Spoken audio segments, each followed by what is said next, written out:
Paano nyo ba magtayo ng negosyo? Pero teka.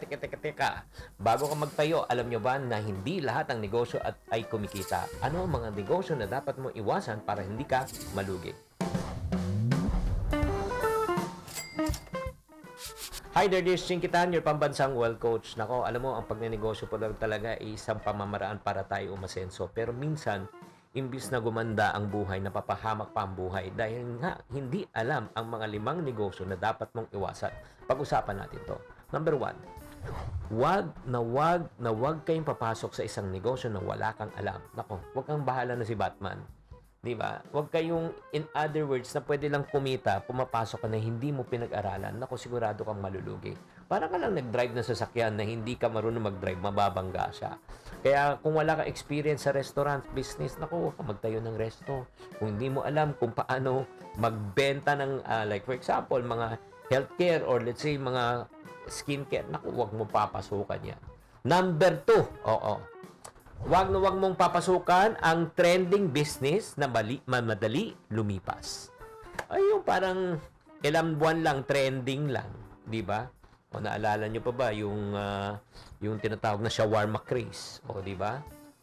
Siyempre, marami ring sumabay pero marami nagsara. Ay, ito, tandaan nyo pa yung mga pearl. Yung mga zagu, di ba? Yung mga dugu. Pero yun nga, wala na. Kasi nga, fad lang po siya. Mas maganda mag-invest po tayo sa pang matagalan, hindi pang madalian lang. Pangatlo, huwag niyong papasukin yung negosyo, yung sobrang taas ng operational cost. Yung like for example, yung gagawa ka ng di ba, gagastos ka, ang dami mo equipments bibili, tapos operational cost. Like for example, ito yung mga restaurants. Oo, syempre, bibili ka ng pagkain, mag-hire ka ng cook, di ba? Tapos yung mga utensils, ang dami. Lalo na kung medyo sosyali ng restaurant mo. Rental cost, manpower, overhead expenses. Nako. Baka 6 months lang, sarado ka na. Pang-apat na negosyo na huwag mong pasukan, nako. Yung walang malinaw na target market. Yung hindi mo alam kung sino bibili, hindi mo alam kung paano kakikita, hindi mo alam kung talagang paano papresyohan. Nako.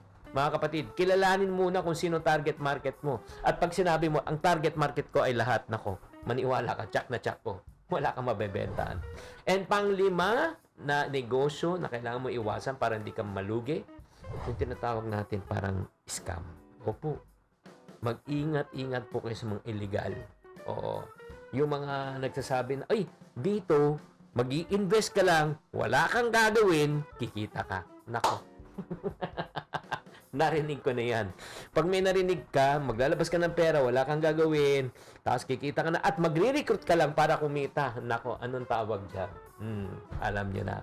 Kaya i-research mo muna yung kumpanya, huwag kayong magpasilaw dahil may pangako lang kikitain. Kapatid, hindi lahat ng negosyo ay maganda.